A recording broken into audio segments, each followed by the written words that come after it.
Hey everyone, thank you for tuning in.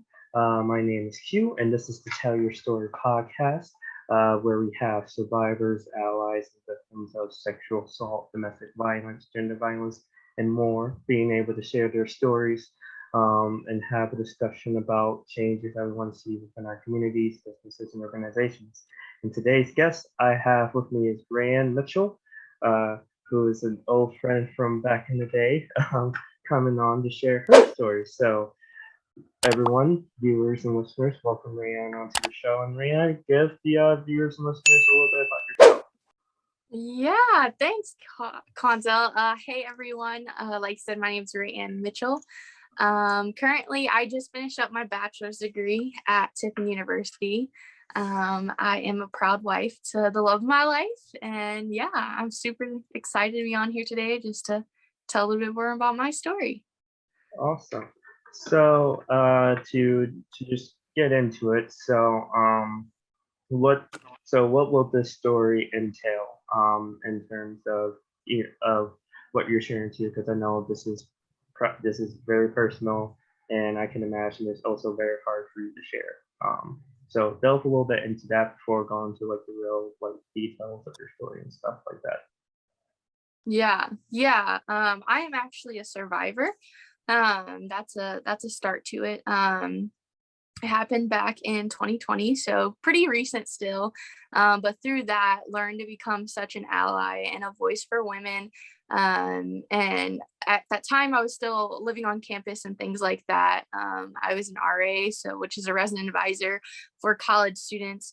And just sadly being able to connect with so many women about that. But empowerment in the voices and the numbers like that. So yeah. Awesome. With that, what was your experience on campus as an RA, as a person that a lot of students look up to, and what was it, and what was that experience when it did happen to you, when it unfortunately it happened to you, and how did you dealt with it in terms of like the role that you placed in on top of college and all that stuff? Yeah. Yeah. So being an RA is such an amazing experience. You're firsthand with college students who are just like you, but yet they look up to you in the sense that you're the first person they're going to go to about any little situation and any major situation. Hmm. I graduated in 3 years instead of four. In my second semester at TU, I was an RA.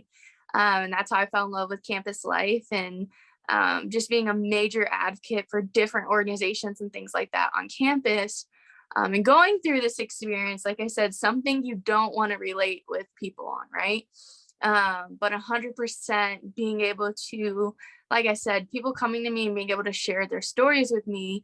And T is a pretty small campus, so you have that intimacy of those one-on-one conversations and that Hmm. intimacy of those relationships. And so to have those connections with people was amazing to begin with. But when you have these women opening up to you about their experiences, as an RA, it's now your job to let them know that, like, hey, if I want to share my story with you, which a lot of the times I began to open up and, share that experience with them, but just to Hmm. be a voice and let them know that, hey, you're not alone. And like, hey, I know the million and one thoughts that are probably going through your head right now.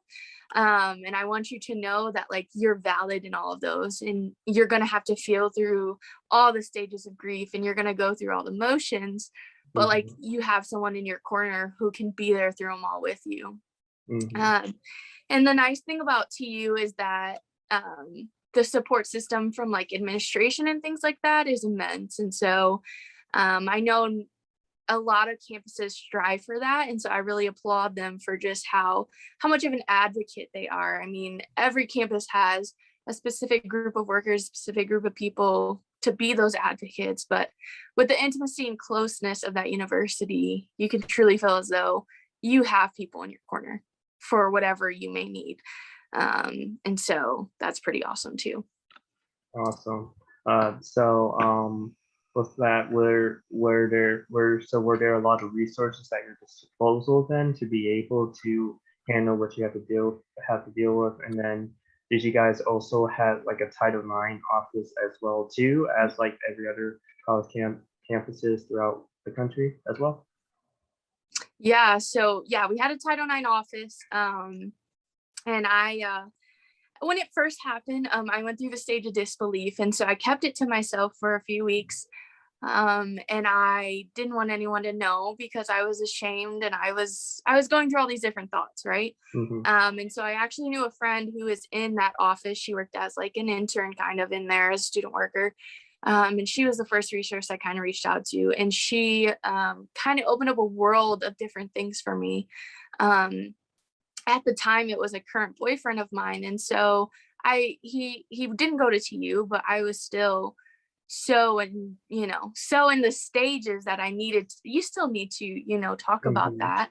that, even if the person isn't on campus with you. So I was still shocked at how much of the resources and how much of the care that that office had for me, even though it didn't happen with, like, say, another student.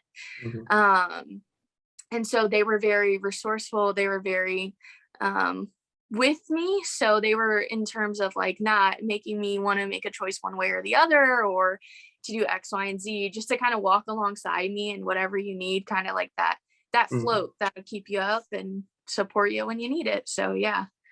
That's awesome. I know that support is definitely needed, especially Yeah. for women, especially how hard it is for people to believe them, and even for Hmm. themselves to believe what happened too.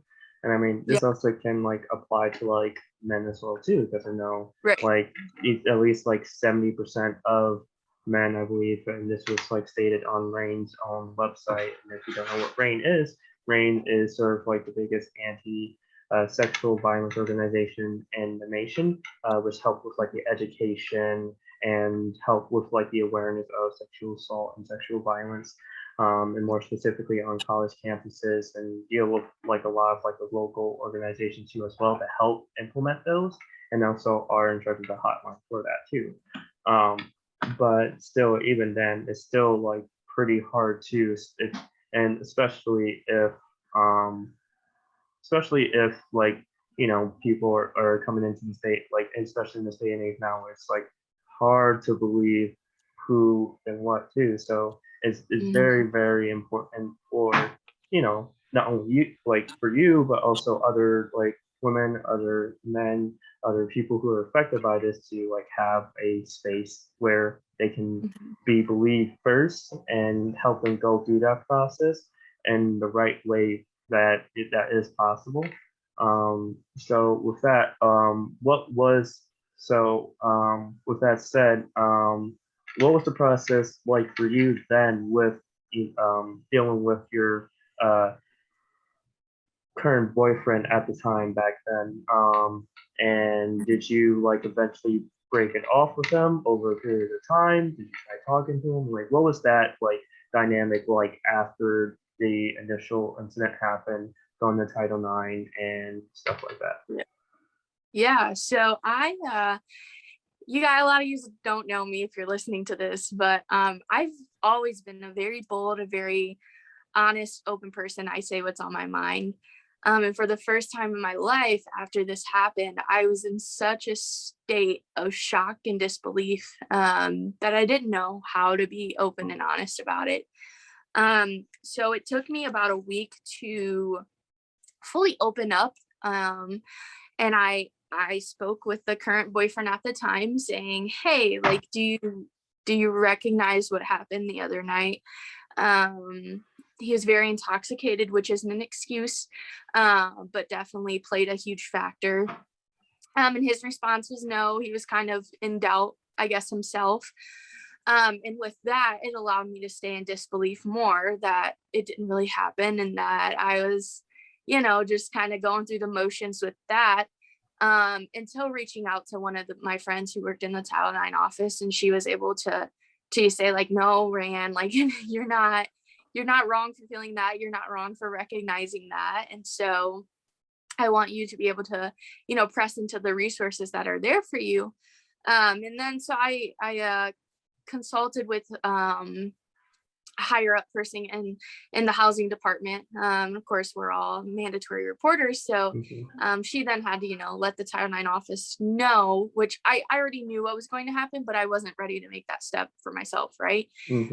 So she then reached out to them, and I had already been talking with a friend from that office. So kind of just collaborated in that sense, just to kind of get me in a place where I was comfortable enough to open up and to recognize that it was okay to, talk about it. It was okay to can't think of the word, but to basically accept that that was a situation. And so once I got to that point, I was able to end things. And I felt I didn't need an explanation. And so I kind of just blocked everything about this guy and kind of just moved on. And for me, that was my end that I needed.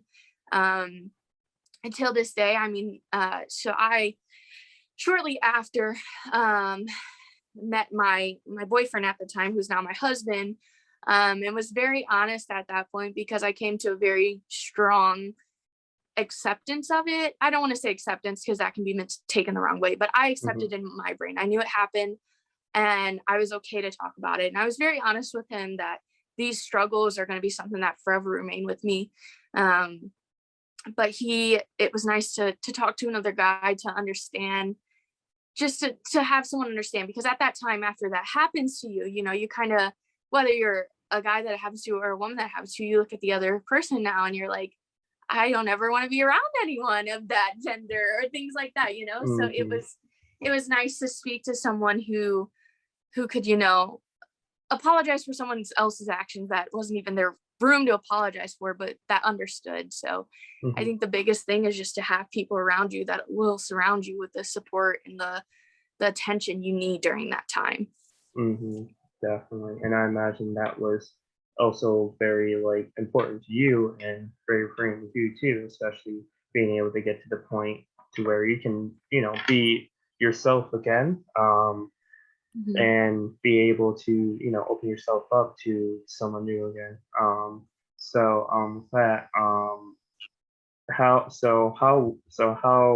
was it then, and you're transitioning into being more of an advocate of, sexual assault awareness and really being there for other girls, especially, on college campus, on your college campus, and how was that going, up until when you graduated and, had your tenure as an RA? Yeah. So I actually, like I said, shortly after it happened, I had a girl actually come to me, confide in me about the fact that she had experienced something similar. And I'm a believer, so I believe that everything happens for a reason, and God kind of sets me in the path that I'm destined to be. And so when I had this girl come to me, it was an opportunity to pour into her and just, like I mentioned earlier, just to be that person for her. In these moments, it doesn't help when someone says, oh my gosh, I'm so sorry. Like, I've also experienced this. But what is important for people to hear is that I've experienced this. I know the emotions you're feeling, and I am here to back you up 100% for whatever you need. Because in that moment, you feel so helpless. You feel so lost that you just need something in your life to be stable.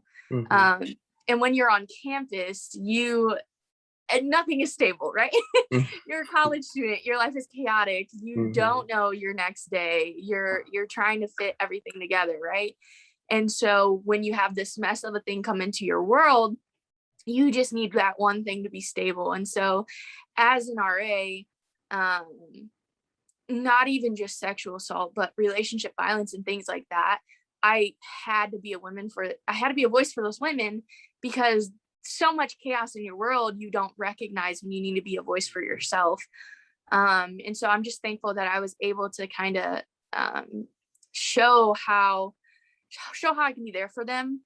And then in my final year, I was not an RA just because I ended up getting married and moving back home. But I was also able to model a healthy relationship for those women at the same time, because even if they were still on campus or they weren't on campus, they still, follow me on social media. So they were still able to keep in touch, and just to see that, I think a lot of times when big things like that happen, you tend to think your world's ending. Hmm. And for a while it does, until you're able to get back to normalcy somewhat. Hmm. Um, but it's awesome as an RA to see, that those women don't give up, and those women keep moving forward. And I hope that my light and my voice kind of hopefully help them through all that. Oh yeah, definitely. And I definitely imagine it will for plenty of others who are listening to this and viewing this as well. Um, and I mean, again, it's another example of strength, like within yourself too. But also again, like you're never alone. That there are always people out there for you. Mhm. Especially when you don't even know it too. Like it could be your next door neighbor, it could be your fellow Yeah. roommate, it could be your friend you don't really know. Right. I mean, like one of my friends who's in a fraternity actually mentioned how he was sexually assaulted, and how like how even like listening to this or hearing how this podcast was about helped him be able to share his own story in a way, and help bring some from the healing for him. Yeah. At least that's what I hope. Yeah. No, I think this is awesome. I've always been a firm believer that stories change the world. And when you get to a place kind of where I am, to be able to have the strength to tell your story, it's awesome. And so I applaud you for even, thinking of this and just shining a light on this, because it does. It needs to be talked about. It's way too common to not talk about, and it's sadly way too common. Yeah, yeah, and this is something that I've realized even on my own college campus at Eastern Michigan, and being a part of Greek life too, and seeing how that community is and stuff like that too, and seeing like, oh man, this really needs to like improve like a lot, and it shouldn't just take Yeah. like a moment in time of us like coming out having a march and then all of a sudden not talk about it for practically almost the entire summer, or the Hmm. entire year into the fall, only to be like, oh man, like we talked about it last year and it came up Yeah. again this year, and yeah, so like it's about really wanting again having stories out there, bringing more awareness to it, but at the Hmm. same time too, and this is into discussion about what changes that you would like to see, that I would like to see as well. Just also just seeing accountability on like all different fronts, not only from like the top but also from the bottom as well too, aka like the students, the community that we're in, and stuff like that too, because again, we're college students, we we Hmm. don't know what the day is like the very next day. We kind of just Yeah. go by the fly and have all these different things of like trying to take care of bills, trying to take care of our mental health, trying to do the things that Right. we want to do, whether it's being part of an organization, having to pay like dues for that organization, figuring out Hmm. volunteer hours or whatever, Yeah. and it's complicated and it's hard, especially if like there's like a lot of like that like drama that you didn't expect from high school, middle school come Right. into. So you're just like, oh, this is fun. This is Yep. so Yeah, fun. exactly. So you just kind of just deal with it, but you hope for the best too. But Right. again, but you realize too, like you can't do this alone. Like you know, like me and Hmm. you can't do this alone. We need to have like a group of people, a community of people to be like, all right, hey, enough is enough. Yeah. So for you, what would you like to see like be the changes in our communities, businesses, organizations, whether it's talking more about it, setting more programs, having like safe spaces like this podcast, for Hmm. survivors to be able to share their stories. Like, what would you like to see be more normalized about? Yeah, more Yeah. normalized. I so like I said, my experience at TU was definitely one of the better ones, but I've talked to many people who have been through this experience, and their situation at their colleges were not. And so I think the biggest thing for universities, and because I'm also so passionate about working in student life, is accountability. And so if we're not accountable for how we take care of our students, we're not accountable for who they are as people. Because I think some universities kind of just look at students as like a transaction. If the student's spending 3, 4, 5, 6 years at your university, they're not a transaction. They are human beings 24/7. And this is their home away from home. And so when you're home, you're safe, right? Most people feel safe when they're home. That's their safe net, you know? And when people go off to college, not only do their parents trust that that's going to be their safe net, but the students do too. This is a whole new world for them, and they want to be able to feel like they're safe. They want to be able to feel like that they have a place, you know, to call home for, you know, what is it, 9 out of 12 months. And so for that, accountability has to be the biggest one, right? And then more awareness for sure. This isn't a taboo topic. This isn't something that we should keep hush hush. Once it becomes that way, it's no longer a problem. And so we need to continue to talk about it. And we need to continue to be voices for men and women who experience this, because like I said, when you feel so alone and so helpless, you need people in your corner. And so while the Title IX is a great place to start, usually those are administrators working in there, right? It's not always most comfortable to look at, sorry, no offense to everyone, but a 30-year-old and say, hey, this is my situation. And so I think the importance of student workers and safe students and people to rely on is something that we should try to raise up too. So those are my big ones for sure.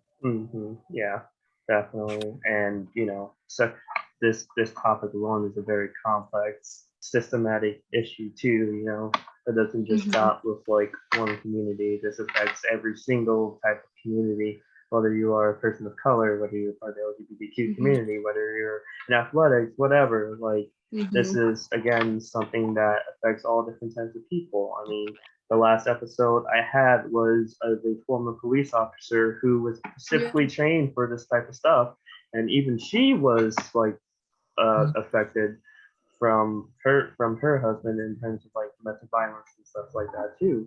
And you know, again, like you know, as much that so even though it doesn't relate, it's still like a matter of like gender violence and how much that you know permeates our own society, even as like a country, as a community, especially in our colleges too, where like you know, as you said, students are more than likely looked at as transactions. And you know they put in their 5 to 6 years, and you know it's like you know they're like you said, they're more than a transaction. They're human beings who have put a lot of effort, time, sweat, blood, and tears into their own education too, especially wanting to be away from a previous like place that they wanted to get away from, only to come into the place into the exact place that they thought they could get away to, only for them to be like affected by it, and only to like feel like they really can't go to those resources, or feel like those resources aren't effective for them. You know. Yeah, and we definitely need to make sure the resources that are set up are effective for students, because I mean, there were even some things that were expressed to me, and I'm kind of looking like that isn't really helpful to me, but it's nice. I mean, that might have been helpful for someone else, but we need to make sure that the things we're setting in place are going to be effective for any person who walks through that door, right? And so my biggest thing too is that and not only is it, you know, sexual assault, but sometimes it's dating assault. Sometimes it's, you know, those moments where a girl or a guy gets too snippy with one of each other, and they're constantly, you know, tussling around. But in reality, that's a toxic relationship and something that needs to be assessed. Like, I believe that men and women on campus have to have those avenues to be able to just have conversations with people, but have someone who can kind of, I guess, hold them accountable for one another's actions. That makes sense too. Yeah, definitely. And I mean, it's yeah, yeah, yeah, definitely. It's definitely a thing of again accountability, but even that word is like thrown out even half-assedly, especially when especially when people think of like, oh, accountability, I'm the most accountable person ever, or I know what accountability is, and it's like in theory, yes, you know what it is, but in practice, like it's probably not your biggest strong suit. And I mean, even I have Right. trouble with my own accountability. This is not related to this or anything, but just for me as like a normal person, just trying to be the best that I can be, and just Mm-hmm. wanting to be the best than I was yesterday. And Right. that like accountability doesn't stop when you stop doing like the deed or whatever you think is bad. Accountability is a constant, continuous growth and effort for you to like do the best as you can each and every day. Yeah. And not only like you said, like we focus so much on self accountability, like that is why like relationship accountability has to come into play. Hmm. And that is why other people, like being surrounded by other people and other resources, is so valuable. Hmm. Because I believe in college that you focus a lot on a self accountability, because if you're not holding yourself accountable, your professors are. And Hmm. so you have to be able to have so much pressure on your self accountability that sometimes we don't pay attention to the outside elements. So, Hmm. yeah. Yeah, definitely. And so with that said, what are your like what are your advice for those that want to speak out to be more accountable, to hold others accountable, and sort of Mhm. help sort of tread the way for, more communities to be better about their conversation about sexual assault awareness, creating spaces like this to where, Mhm. survivors, victims, and allies can share their story or anything like that. Like, what's your advice for everyone that's viewing and listening to this podcast? Yeah.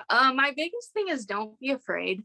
I think that intimidation can be one of our biggest critics. And so if you're afraid to speak out, I would encourage you to get to a point where you can speak out about anything, or even if you're just pouring into someone else's life, get to a point where you're not afraid to say things. Because if you're going to be afraid, the person who's receiving that, or even yourself, isn't going to fully get the full concept, right? They're not going to fully be able to grasp that because you're holding back, because you're afraid of how they'll respond, or you're afraid of the outcome. So the biggest thing is don't be afraid. The second thing is going to be lean on other people, whether it's for yourself or to, start a riot. You need other people, right? You can't, Hmm. you can do a lot of things alone in life, but it's not going to be the most enjoyable. And so having other people surround you, um, even if they're just allies, like I said, I hated relating to people about this topic.